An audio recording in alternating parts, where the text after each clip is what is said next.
Alright, so I'm going to be showing how to open up and disassemble this Dell XPS 8930. So first thing we're going to do is undo a screw on the back. This is a PH2 or JS2 screw. Alright, let's go ahead and remove this one. Okay, once you undo that screw, we're going to stand it up on its side, or on its upright, and then we're going to pull on this. Okay, so you pull this out, and when you pull that out, the door comes forward and you can just lift it out. All right, you might have to wiggle it a bit, but there we go. All right, so now that we got that, we're going to have to unlock this. So there's two locks here. You slide them up. Once you do that, when you lay it down on its side, there's a little hole here that you can use as a handle to lift this up.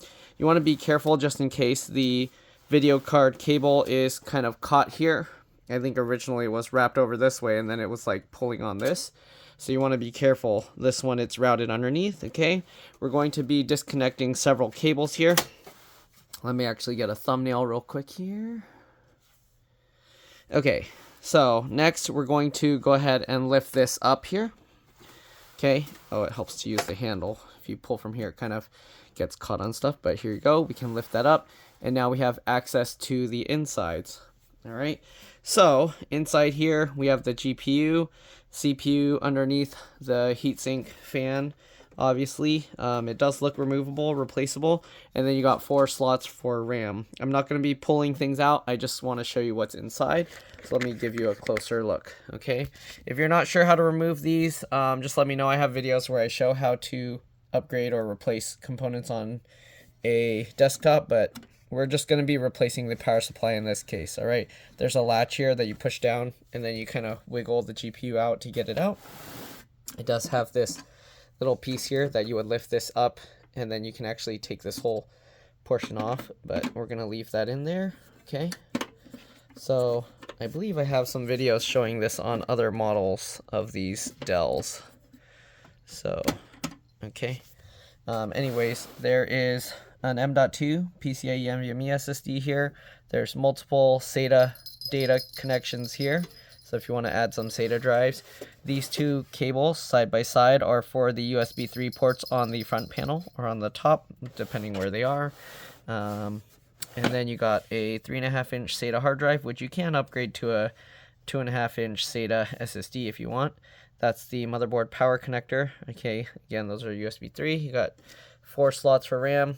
I'll just take one out so you can see what type of RAM it is. Okay.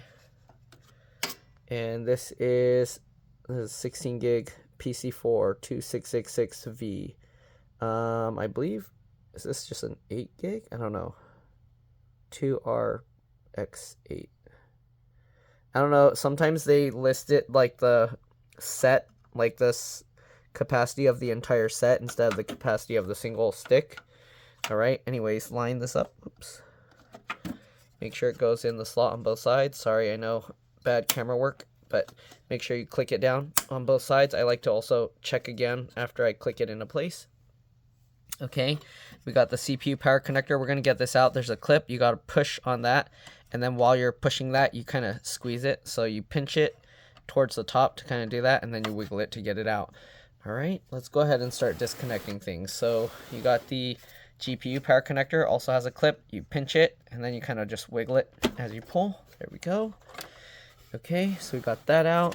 The motherboard one, power, the clip is up there, so you gotta pinch that. It's kind of tricky, but you pinch it, and then as you pinch it, you gotta wiggle and pull. Okay, sorry, I'm sliding the case around trying to pull this out. But you kind of, once you kind of unlatch it a bit, you can kind of wiggle it, and you can see that gap forming. Okay, I'm gonna pinch it again, and then wiggle it. You can see it's coming up. And then I got pinch it again, and here we go. Okay, so it was getting caught. All right, we got the SATA power connector here, so we're gonna grab that. Okay, I like to try and pull both up at the same time, but if you can't grab in here, you want to try and make sure to try and pull it up as straight as possible. So the way I pulled is I kind of like got under both sides and pulled it straight up like that while wiggling it. So there we go. I think we got all the power supply stuff disconnected. Let's go ahead and remove the actual power supply here. There are 4 screws on the back holding the power supply into the case here. So we gotta undo those using the same PH2 or JS2 screwdriver. You can also use a socket. I'm not sure what size that is. I don't think it's 4mm. I think it's like 5 or 6. I don't know. It might be bigger. All right, usually I just use the PH or JS screwdriver, so I don't know what kind of socket size. But definitely not 4mm, because 4mm is just this, right? And you're not going to fit that. Yeah, no. It might be larger than 6. Anyways, we'll get all 4 screws out, okay? Once you get those 4 screws out, you can slide this forward a little, and then you can lift this out. Depending on the power supply you replace it with, if you replace it with some power supplies are longer, then you might have to actually remove this bracket. I don't have to, but I'll just remove it anyways because it makes it a little bit easier to work on, and maybe the replacement might be a little bit longer. All right, this is a standard ATA or a normal ATA power supply. So we're gonna get this out, okay? And we gotta be careful. Oh, one other thing I forgot to mention is, let me actually put one screw back to hold this in place. I forgot that the 4-pin CPU power connector is routed underneath a bunch of stuff, so we need to actually unroute that first. So let me lift this back up. Okay, we can actually get the motherboard one out here. All right, just kind of slide it up through. Can be a little tricky. Just be careful not to damage it or damage other components trying to get it out. Don't like smash it on everything. Okay, so there we go. We got that out. Now we need to get the CPU one out. So I don't know how I'm going to show this because the camera is going to be in the way. But let's see here. Okay, so you can see where it hooks under here. We're going to have to slide that out. Okay, so get that out. I don't know if you can see underneath here, but that one slides that way. So let me see if I can show you a close-up. Okay, so here you can kind of see it. It's really hard to see. So you got to slide that up to get that out. Okay, and then there's this clippy thing here, which it kind of just wedges in between.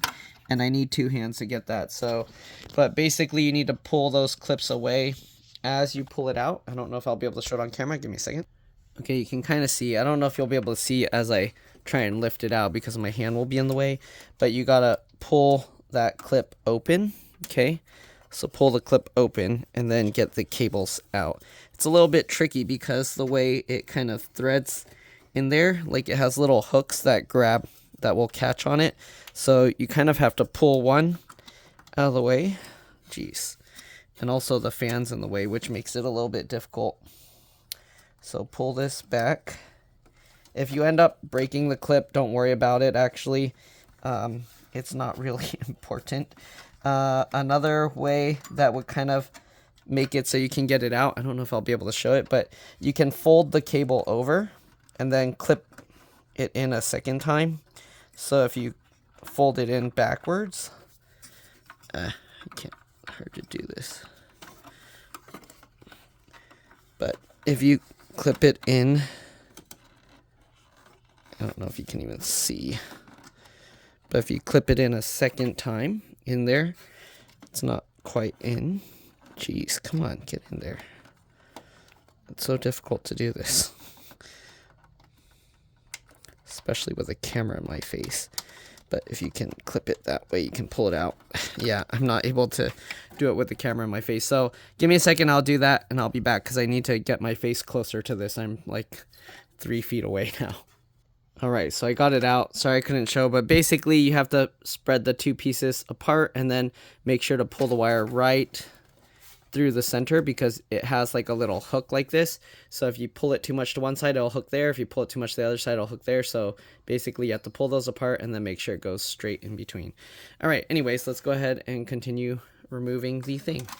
So we're gonna now take the CPU cable, power cable out, just unroute it. Okay, and then same thing, just get it back through to the other side. Make sure it doesn't get caught on anything. Then we're gonna close this up. And now we have access to all the cables here. We can slide this, oops, I have to take that screw back out because we put it back in. Okay, now that we got that, we'll slide that way, and then we can pull this out. There we go. And we'll set that aside. Now we got a replacement. Again, you can use any standard ATA power supply. So there's a 500 watt. The original one in here, you want to check yours. But the original here, the max combined output is 385 watts. So as long as you have more than that, you should be good, or the same or more, okay? And I'm going to just cut this open. Okay. All right. Tear this up. All right, so there we go. We're going to go ahead and open this up. I should probably show a little bit more of what's inside the computer before I get everything into place. There's a regular CMOS BIOS RTC real-time clock battery there. It's a CR2032. To remove that, you pull this clip back, the metal piece. I don't know if you can even see that. Okay, so there's a little metal clip here that you just pull back. It springs, and then if you pull it back far enough, it should spring up. Don't use like a tool or anything to do it. Just use your finger, push it all the way back. If you want, you can use a magnet to kind of help stick it and grab it to pull it up. But yeah, there's the also wireless card in here. It's like a laptop wireless card. The antennas are trapped underneath this plastic piece. After you undo that screw, you can actually slide that plastic piece back and then lift it out. And then the antennas, you go from the tail and you go under and just pop it up. Okay, so anyways, that's pretty much it. They do have this other card for USB-C, and looks like, is that USB-C? Yep, Thunderbolt, USB-C, and a display port in. It's not out. Interesting. All right, and then you got this cable here. That's usually for the audio. Yep, audio connections on the front, the headphone jacks and stuff. And then you got another little connection there. You see it's for the card reader.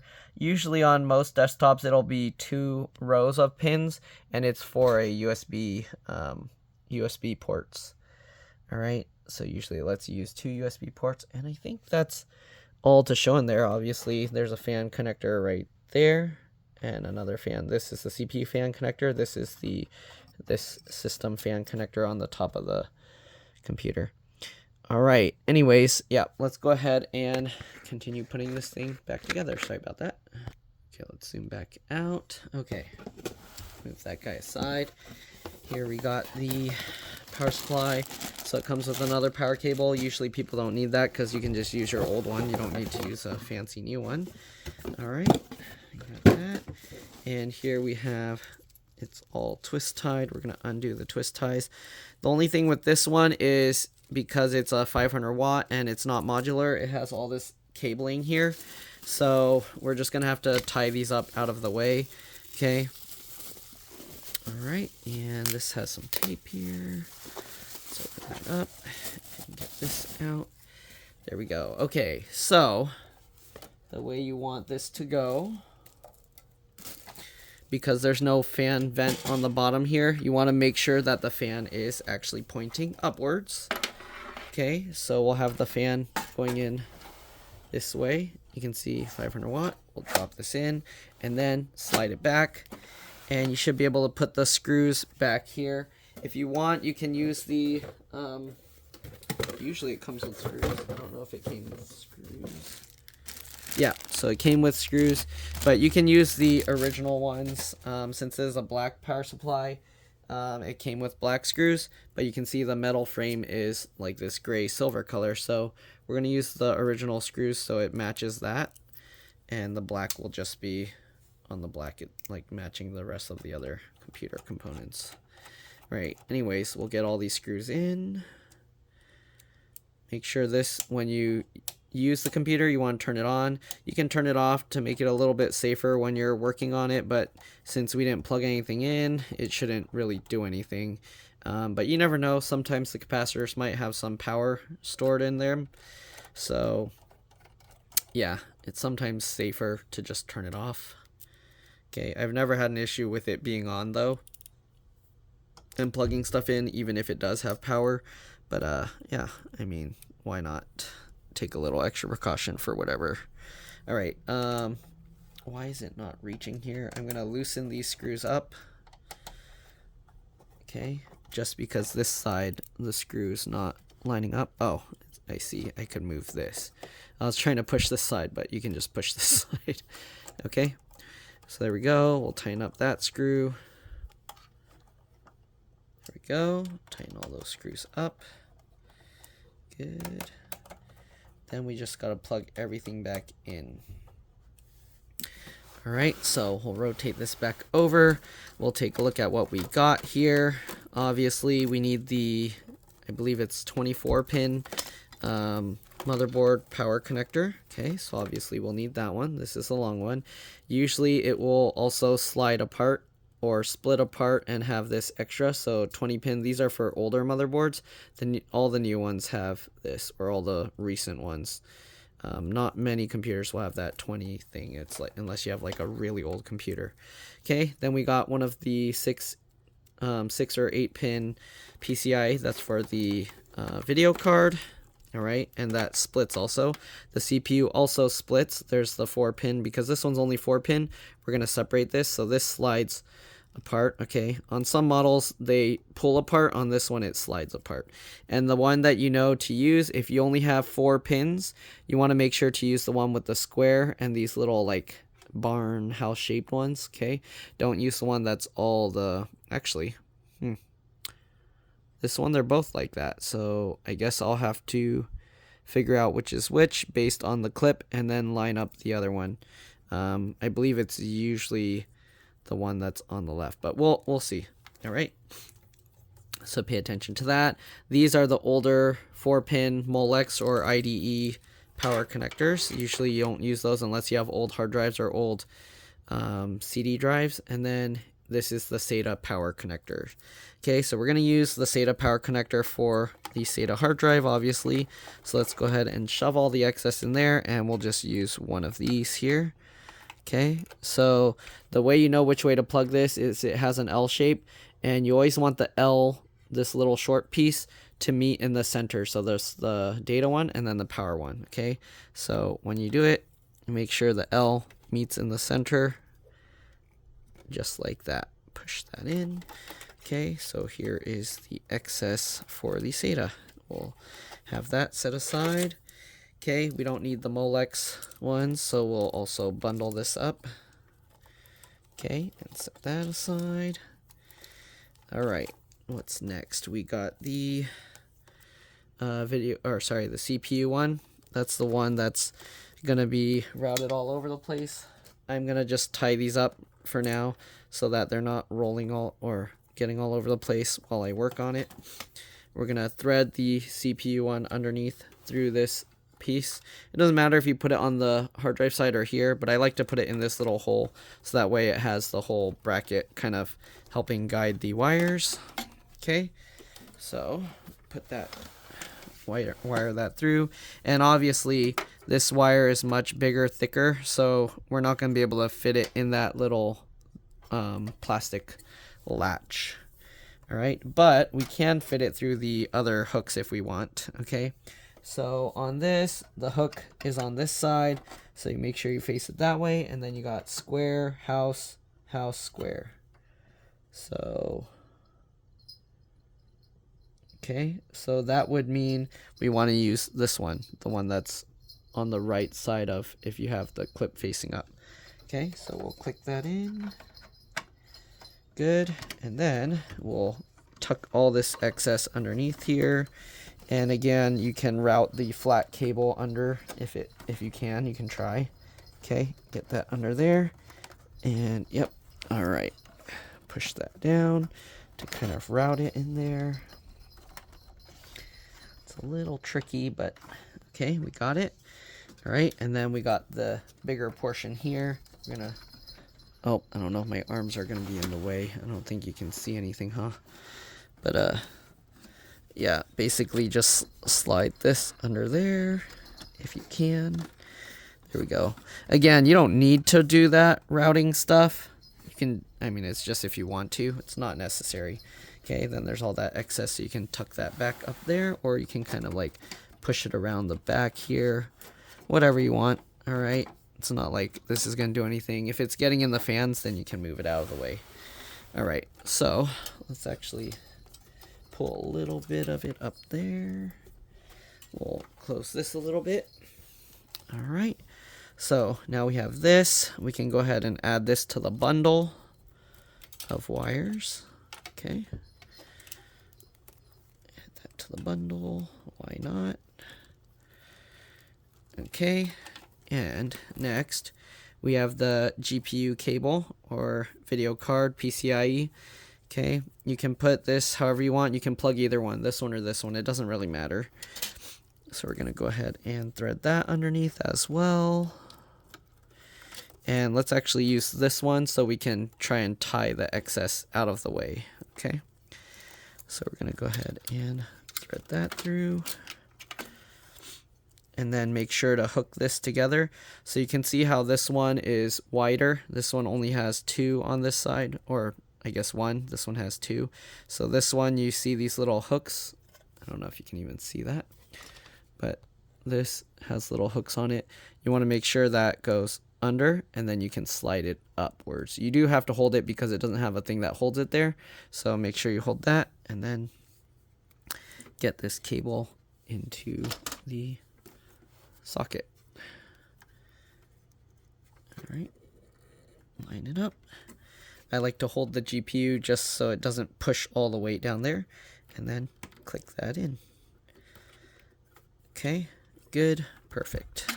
All right, again, we have all this excess cabling, so if you want, you can route this all together and then tie it up so that it's neater. Okay, I'm gonna go ahead and, oops, sorry, undo this. What is happening here?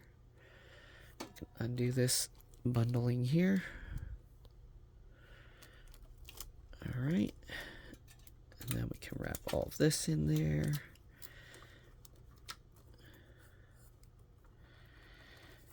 Okay, all right, and the last cable we have is the 24-pin ATX.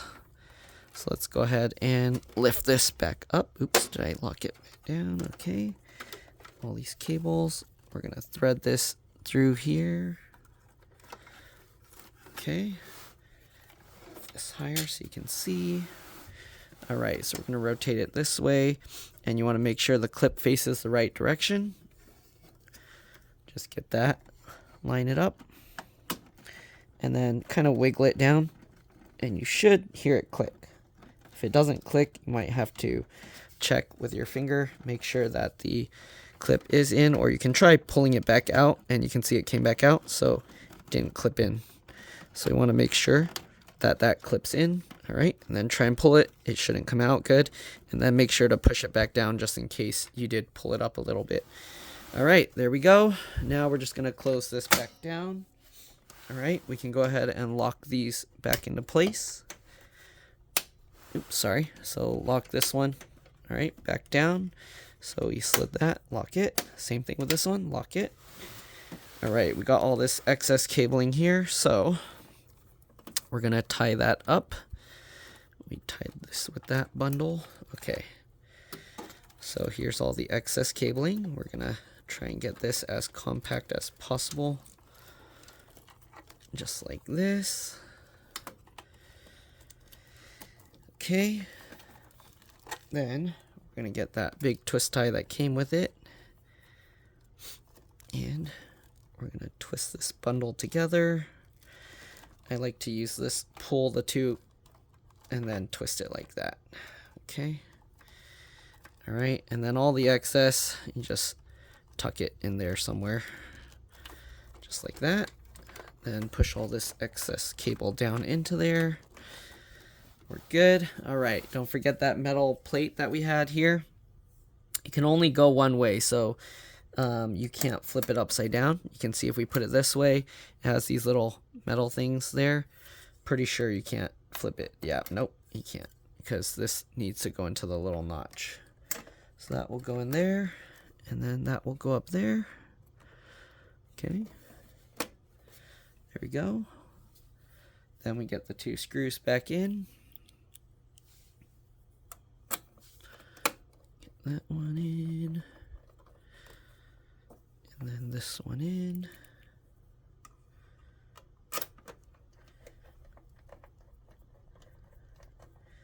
And there we go. Also, you can actually test the power supply without installing it first. Just plug the cables that you need in and then test that. Usually I do that before installing the CPU or the power supply, PSU. And I actually already tested it with my own power supply, and then I found out how much wattage they needed, ordered the power supply, and that's pretty much it. There you go. That's the power supply reinstalled. We just got to get the side cover back on, so lift this back up. Okay, we'll get the side panel back in. So this has these little feet down here that go into the little notches here. Okay, so make sure to line it up. Okay, I don't know if you can see, but line that up and then lift it so that it can go under. Drop it in and then click that in. And that's pretty much it. That's all there is to it. We do want to put that little screw back in. What did I do with that? Here we go. All right, so make sure to put that last screw back in, and that's pretty much it. Power up your computer or plug in everything, make sure it works, and it should be good to go. If for some reason it still doesn't turn on, you might have an issue with the power button. So sometimes these Dell power buttons go bad. If that's the case, then you have to replace that. I don't think I have a video on replacing this specific one, so maybe this power button is more robust. But yeah, anyways, that's pretty much it. Hopefully this video helped you guys out. If it did, like, comment, subscribe, share my channel with others so that they can learn how to upgrade and repair their devices as well. And if it helped you save a bunch of money, please consider contributing a little to the channel. Every little bit helps and allows me to continue making these videos for a living. Alright, if you can't help out that way, it would help a lot if you could watch a few of my other videos and then like and comment on those as well. I also have another channel called It's Been Reviewed and More. If you could subscribe to that one as well, that'd be extremely helpful. Thanks for watching again, and I'll see you all in the next one. Bye.